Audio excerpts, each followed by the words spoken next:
Por quê? Por que minha panturrilha não cresce? Mas aí eu tive que rir. Não deu desculpa aí, pessoal. Olha, eu vou te dizer, professor Eduardo Kran aqui com vocês. Mais um dia no canal, no Diário da Força. Espero que vocês estejam gostando bastante desses conteúdos que estamos produzindo. Lembrando a vocês sempre que é um conteúdo que eu produzo junto com a Fisiowork. A Fisiowork é uma plataforma fantástica de educação física e fisioterapia, né? A gente tem também um conteúdo que é pago, que ele é mais encorpado. E para a gente dar continuidade disso, a gente precisa de todo esse engajamento de vocês, tanto da galera aí dos cursos, quanto da galera que assiste o nosso conteúdo gratuito, tá, pessoal? Sigam a Fisiowork no Instagram, sigam a Fisiowork no YouTube, dá um like, dá um joinha, comentem, né? Façam críticas construtivas para que nós possamos estar sempre evoluindo, e vocês podem me seguir como @educran lá no Instagram, e aqui a gente está como Diário da Força, tá? Panturrilha. A galera me pergunta bastante sobre panturrilha, a gente fala bastante sobre panturrilha. Panturrilha a gente sabe que tem um fator tinhoso genético aí, a gente vê uns despanturrilhados aí, umas despanturrilhadas que seja ser um horror, né? Então, como a gente conduz um treinamento, por exemplo, para quem tem essa dificuldade de desenvolver panturrilha? Existem várias formas e vários métodos, né? Mas de forma empírica, né, de forma empírica e mais abrasiva, o que eu vejo assim é que, dependendo do indivíduo, como a panturrilha, né, só para lembrar, a gente tem ali os gastrocnêmios, né, o medial e lateral, e a gente tem o solear. Eles estão bem juntos ali. Depois a gente tem o tibial anterior, extensor breve longo dos dedos, enfim, aí toda aquela musculatura que envolve a perna, lembra? Perna é uma coisa, coxa é outra completamente diferente. Coxa, quadríceps, posteriores, isquiotibiais. Então, quando a gente fala de panturrilha, a panturrilha é um músculo que sustenta todo o peso do corpo praticamente, né? Então a gente está sempre caminhando, a gente sobe lomba, desce lomba, a panturrilha está estabilizando, sobe dessa escada. A panturrilha é um músculo muito forte, muito resistente. Então a gente precisa de uma geração de estímulos bem importante para ela, né? Eu particularmente, dependendo do caso, da situação, eu gosto de fazer uma progressão não somente de volume específico, mas também de intensidades, né? Esse volume, né, lembrando que volume de treinamento, a gente vai pegar ali uns princípios de treinamento que são muito importantes. Vocês lembram dos princípios de treinamento?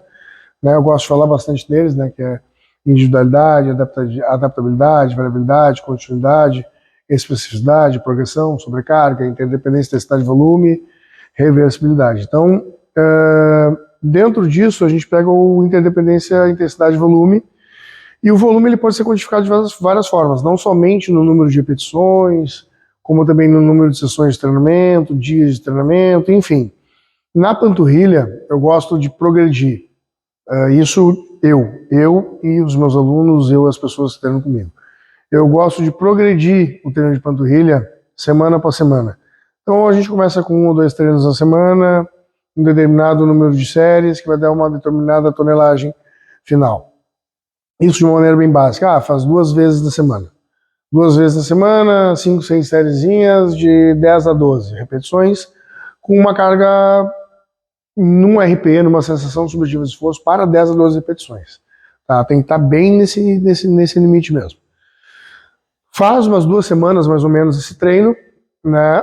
Aí dá uma variada, né? Faz em pé na máquina, faz solear sentado, né? Faz o leg press, faz uma mescla entre os dois, se forem 6 séries, 3 para cada um, e assim vai indo.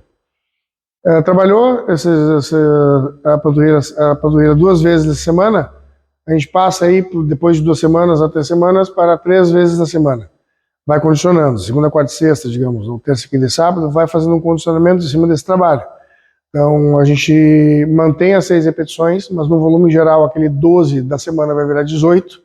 Então a gente tem pelo menos 33% a mais de trabalho na panturrilha. Vai aumentar a intensidade, porque a resistência muscular localizada, a resistência de força, a força explosiva, né, e a força potente, elas já vão estar sendo inseridas no trabalho de panturrilha de vocês durante esses treinamentos. Vocês podem também utilizar de vários métodos de treinamento, né, os métodos são diferentes dos princípios, os métodos eles são mais agudos. Os métodos eles são intra-sessão, intra-treino. tá? Então a gente tem que diferenciar bastante disso. O que são os métodos? Rosca 21, cluster 7, rest pause, alternado por segmento, falha concêntrica, né, treinamento excêntrico, enfim, aí as mais variadas formas também. Vocês podem fazer isso, né, nos exercícios de panturrilha durante a semana. Vocês podem fazer lá naquelas 2 primeiras semanas, 3 semanas que vocês trabalharam 2 vezes por semana, vocês podem fazer um treino só com rest pause, vocês podem fazer um treino só com cluster, vocês podem fazer um treino só com séries até falha, vocês podem fazer pirâmide progressiva, vocês podem fazer pirâmide regressiva, né, utilizar os métodos piramidais, né, e assim vocês vão trabalhando as capacidades físicas diretamente daquele grupo muscular específico, né, principalmente força e resistência. Passou mais umas 3, 4 semanas, vocês podem incluir uma 4ª vez. Aí nessa 4ª vez, vocês podem fazer 2 por 1. O que é o 2 por 1? Treina segunda e terça, descansa quarta. Treina quinta e sexta, aí descansa sábado e domingo. Então, vocês vão passar de 6 séries, vocês vão passar de 12 séries para 18, de 18 para 24. Né? 24 séries.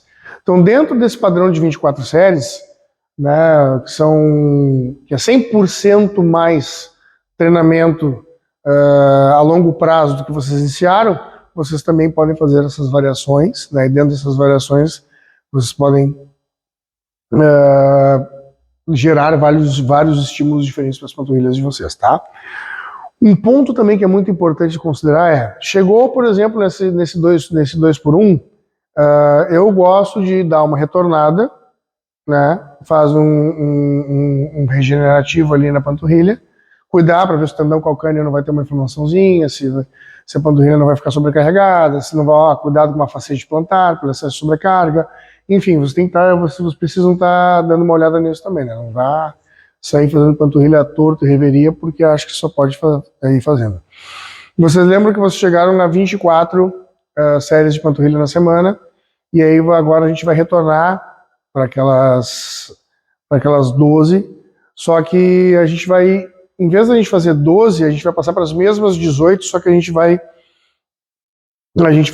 botar 3 exercícios de panturrilha, 2 a 3 exercícios de panturrilha numa segunda e 2 a 3 exercícios de panturrilha numa quinta. Então a gente vai fazer as mesmas 18 séries de panturrilha que a gente fazia dividida em 3 dias. Então vai ser uma sessão mais longa. Vocês vão pegar 9 séries de panturrilha no treino, 9 séries de panturrilha no treino. Vocês vão dividir uma média de 3 a 4 séries para um exercício, 3 a 4 séries para outro exercício. Entenderam? E aí vocês aumentaram o volume intra-treino da sessão, e o que proporciona que vocês também possam aí, e devam ir ao longo do tempo aumentando a intensidade desse treinamento também, que vai gerar uma sobrecarga geral maior. Tá? Feito isso, mais de 3 semanas, aí vocês passam dessas 18 para 24.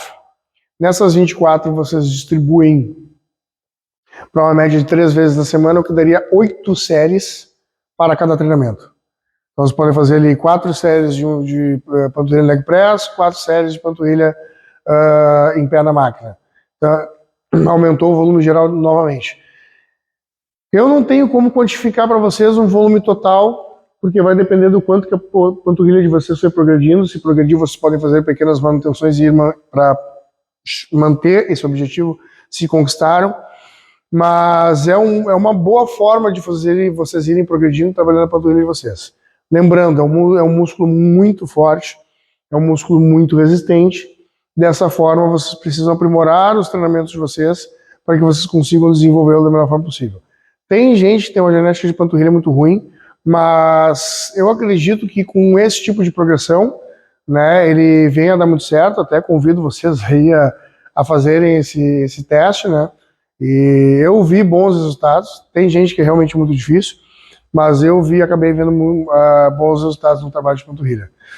Lembrando que o trabalho de panturrilha é muito importante porque ele auxilia no retorno venoso, então para a manutenção de níveis pressóricos é sensacional, né? Para corredores é muito bom também. Às vezes tem muito corredor que chega perto do final da prova, precisa fazer um sprint e entra em acidose metabólica porque a musculatura ela não tem força suficiente para aguentar, né, esse sprint na reta final, então ela não consegue acaba ocasionando mais microlesões e acaba entrando em acidose metabólica e acaba quebrando, né, o limiar de lactato vai lá em cima e não tem força para oxigenar o suficiente, e aí já atinge segundo lã e aí quebra e tem que diminuir o ritmo. Então, uma musculatura da perna forte, não estou dizendo que tem que ter uma panturrilha de 48 centímetros, 46, mas uma panturrilha bem treinada, por exemplo, pode facilitar muito, não somente para um corredor, como também para um lutador, para impacto. Lembrando vocês que a massa muscular ela tem uma função muito importante de proteção de tendões, ligamentos, articulações, arcabouço ósseo, né? Então ela ajuda bastante na absorção de impacto, né? Principalmente para chutes baixos, né? Enfim, low kicks. Então é muito importante que vocês façam esse trabalho, que vocês não pensem só na panturrilha numa questão estética, mas também ela vai trazer outros benefícios para vocês que são muito importantes, não menos importantes do que o próprio trabalho em específico. Tranquilo, pessoal? Deixa um beijo, um abraço para vocês. Muito obrigado, espero que tenham gostado.